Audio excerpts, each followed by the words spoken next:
Irmãos, nós louvamos ao Senhor por mais uma oportunidade de estar aqui nesse culto familiar na casa do irmão Edson, e nós escolhemos a Epístola do Apóstolo Paulo, a carta que o Apóstolo Paulo mandou para a igreja de Roma, aos romanos, e a gente deu uma introdução. Aquela carta é uma carta muito importante. Nós precisamos estudá-la, nós precisamos entendê-la. E hoje eu quero discorrer sobre o serviço dos santos, o servo de Deus segundo o Evangelho. O apóstolo Paulo começa o Evangelho se descrevendo a si mesmo como um servo de Deus. Depois é que ele diz que ele é apóstolo, mas primeiramente ele se apresenta como um servo de Deus.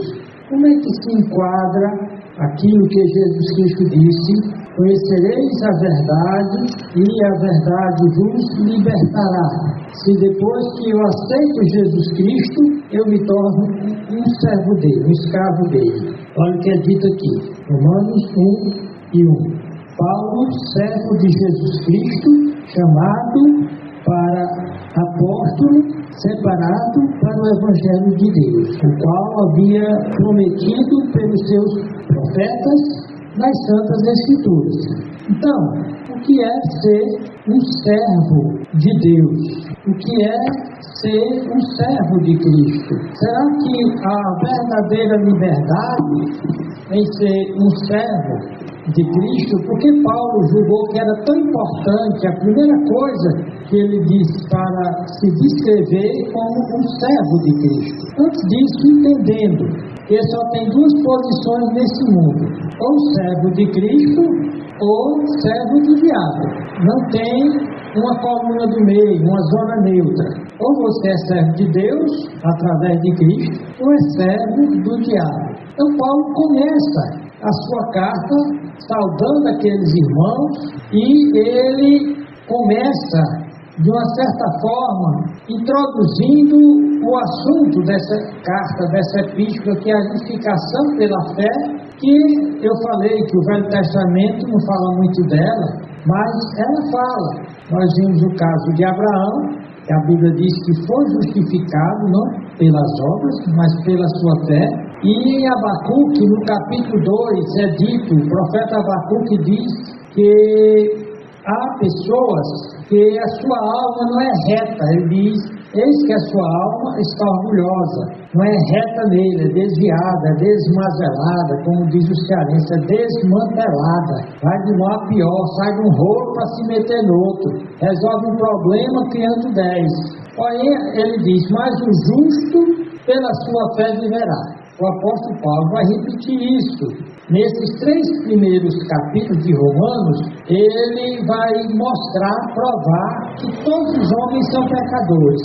Tanto as duas classes de homens que o apóstolo Paulo vai dividir aqui: os judeus que receberam as promessas de Deus e a lei de Deus, e o Cristo, e os pagãos. Mas ele vai dizer aqui que tanto os gentios, que eram os pagãos, que tinham as religiões que não serviam o verdadeiro Deus, do mesmo jeito, os judeus, eles eram responsáveis e culpados perante Deus. Especialmente, ele vai dizer que os pagãos, aqueles que não tinham recebido a lei de Deus, que não tinham a Torá, que é o nome para a lei, eles eram responsáveis por causa do poder que Deus revela na natureza, a grandiosidade das coisas que Deus criou. O testemunho da própria consciência nossa diz que há uma moral, há um Deus. Por isso ele vai dizer que são passíveis de morte os que tais coisas praticam. Os judeus também, embora eles receberam a lei de Deus, que Paulo chamou os oráculos de Deus, Paulo diz: vocês também são pecadores. Ele vai falar que os pagãos, eles pecavam sem a lei, iriam perecer sem a lei, porque toda raça foi condenada desde Adão, e por conta dos seus pecados. Eles que vão perecer, eles vão para o inferno sem a lei.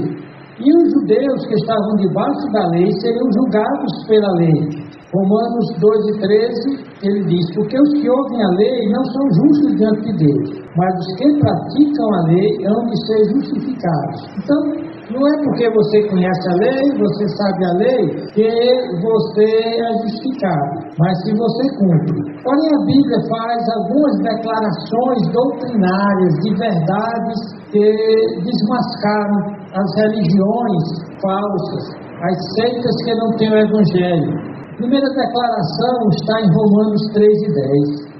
Não há justo, nem sequer um, ou seja, ninguém é praticante da lei, nem judeu, nem gentio, ninguém nesse planeta pratica a lei sem deslizar num só ponto, que nós vamos ver que quem praticar a lei de Deus, vamos pensar nos 10 mandamentos, se cai num só ponto, ele é culpado de todo o resto, porque a lei de Deus, ela não é composta de mandamentos isolados. Quando você violenta um mandamento, você quebra todos os outros. Então a declaração é essa, que ninguém é praticante da lei, nem judeu, nem gentio, porque não há nenhum justo sequer.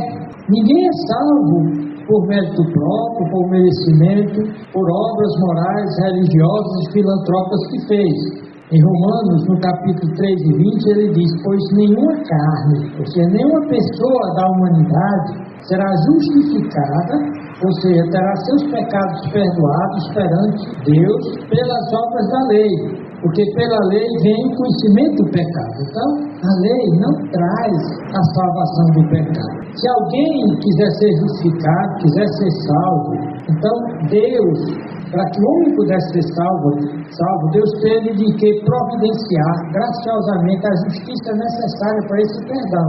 Portanto, o perdão dos pecados só pode ser alcançado por causa do sacrifício vicário no lugar do pecador. Vicário significa em substituição, propiciatório, para favorecer o pecador. Somente o sangue de Jesus Cristo é o pagamento, satisfaz a justiça de Deus, do Pai Celestial. É através da fé na obra de Cristo, no seu derramamento de sangue, que o pecador é justificado, recebe o perdão. Não por obras da lei, não porque o pecador vai chegar perante Deus e dizer: olha, eu cumpri suficientemente a lei, mesmo que falhei em alguns pontos, mas eu cumpri suficientemente para merecer o céu.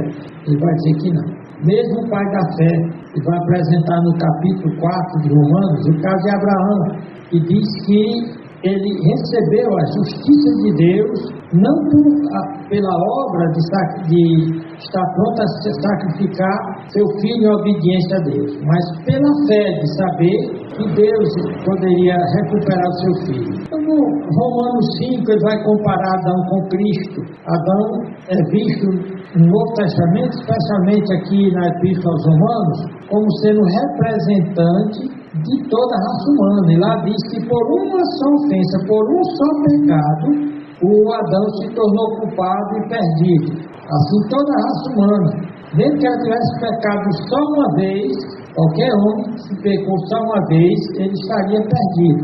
Então a raça humana se perde por um só pecado. Porém, Cristo nos representou na cruz do Calvário e nos fez justos através do seu ato de obediência de ir à cruz.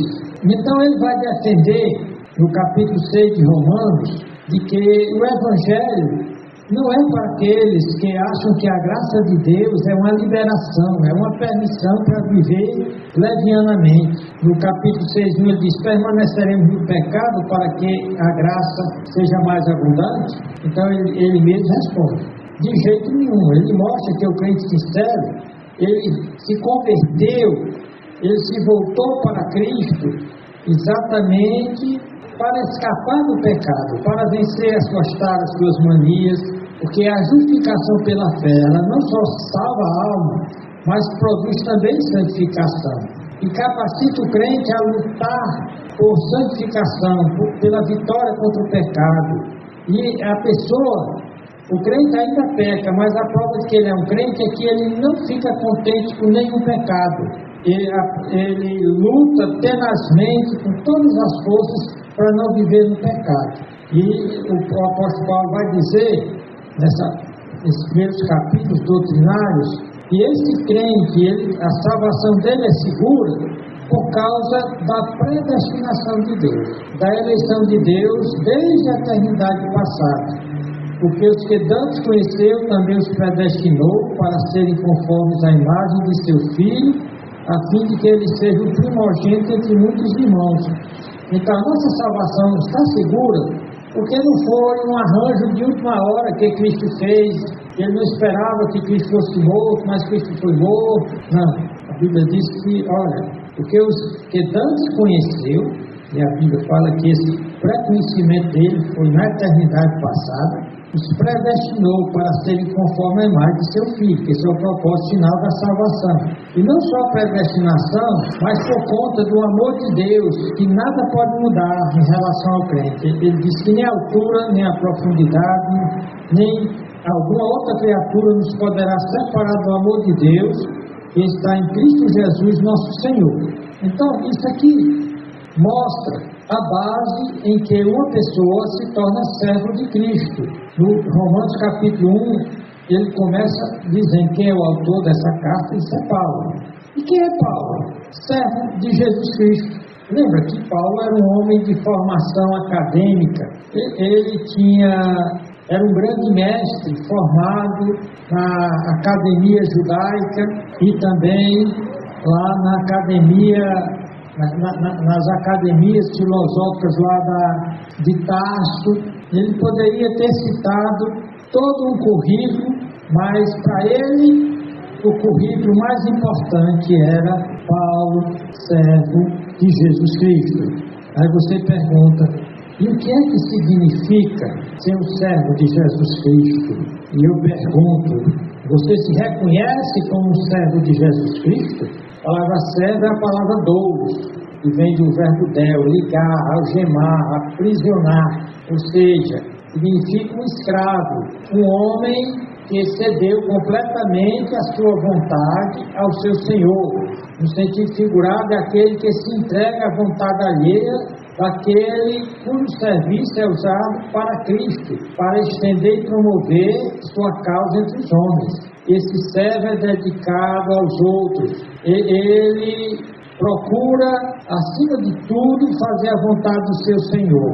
Portanto, um servo é um escravo. Porém, o escravo de Cristo, ele é um escravo de extrema nobreza, de grande categoria acima de todos os títulos que possam ser dados na terra. É aquele que obedece inteiramente e está à disposição de seu Senhor. É um feliz escravo, é um feliz servo, que está feliz e acha que é uma honra se apresentar como um servo de Deus. Porque nesse caso, ele é um servo, alguém que se voluntaria em servir não só a Cristo, mas aos outros. Na época romana existia esse tipo de escravo. Tinha aqueles que eram escravos voluntários, mas geralmente a escravidão no Império Romano era uma posição permanente de servidão, e de acordo com o direito romano, um servo era considerado propriedade pessoal do proprietário. Ele podia fazer o que quisesse com o servo. E nos documentários sobre o Império Romano mostra aqueles senhores de escravos abusando sexualmente da mulher dos seus servos, dos filhos dos seus servos. Eles não tinham nenhum direito, podiam até ser mortos impunemente pelos seus proprietários. Já o servo no judaísmo era diferente. A palavra no grego era doulos, a palavra servo no hebraico é ebed, que tinha a ideia de você estar submisso à vontade de um senhor. Só que a lei mosaica permitia que um servo, aquele que tinha ficado endividado e não podia pagar a conta, então ele vendia a si, juntamente com a própria família, para trabalhar para aquele senhor para pagar a dívida. Fazia parte cultural da época. Já que você não pode pagar, então você vai me servir como escravo. Em Êxodo 21:5-6 diz: mas se aquele servo expressamente disser, eu amo ao meu Senhor, e a minha mulher e a meus filhos. Não quero sair livre, porque ele servia 7 anos para pagar a conta. Mas terminasse o tempo, ele poderia decidir que queria continuar indefinidamente como servo. Então, seu senhor levará o juiz e o fará chegar à porta, ao umbral da porta, e o seu senhor lhe furará a orelha com uma sovela e ele o servirá para sempre. Mas naquela época era aquela pessoa que estava completamente desamparada socialmente, e ele ficando livre, ele ficaria à mercê de qualquer marginal, de qualquer bandido. Enquanto ele estivesse com aquele senhor, ele teria sua proteção, ele teria seu trabalho, que proveria as necessidades dele e da própria família. Na realidade, o Velho Testamento tinha, vamos dizer assim, dava um alto valor àquele que era servo de Deus.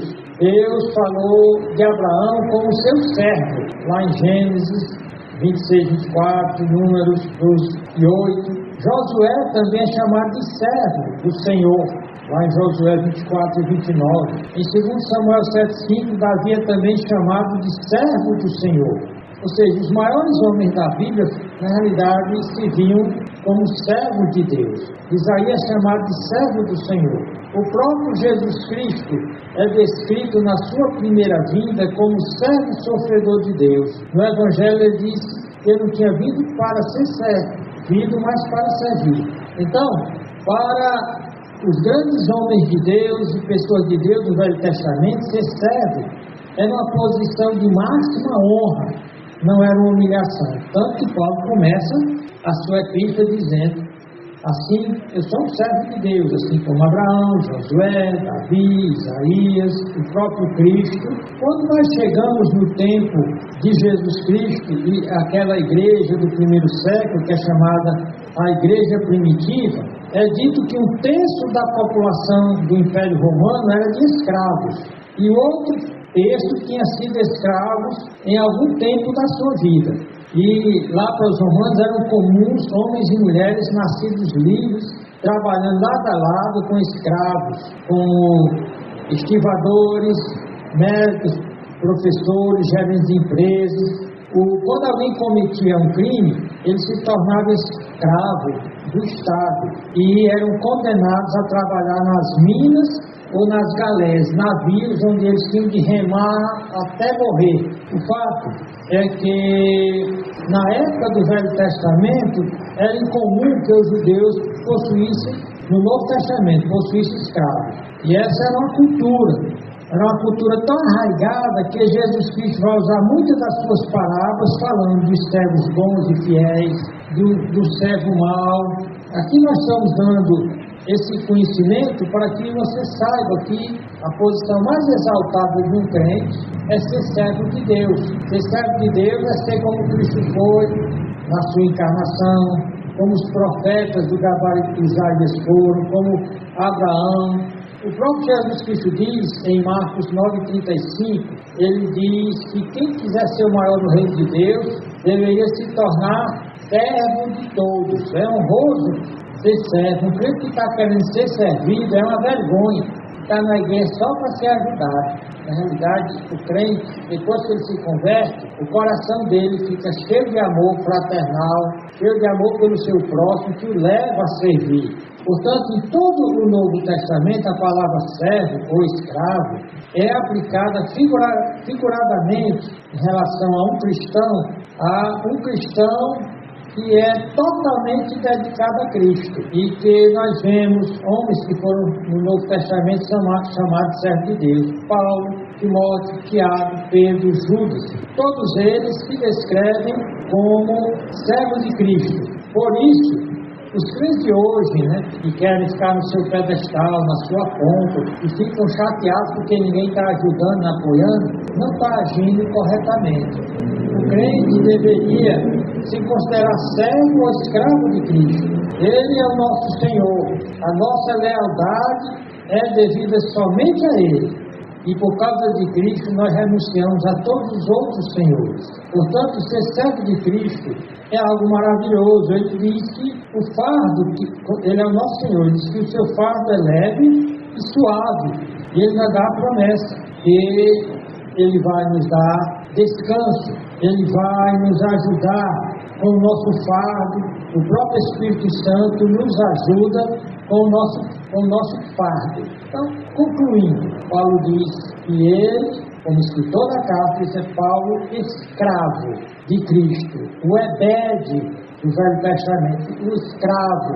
Essa palavra, ela ocorre 760 vezes no Antigo Testamento. E que quando chega no Novo Testamento, Ebed é traduzida por doulos, ou seja, alguém que passou a fazer parte da casa de um Senhor, alguém que está disposto a fazer a vontade de alguém. Então, ser servo implica num serviço.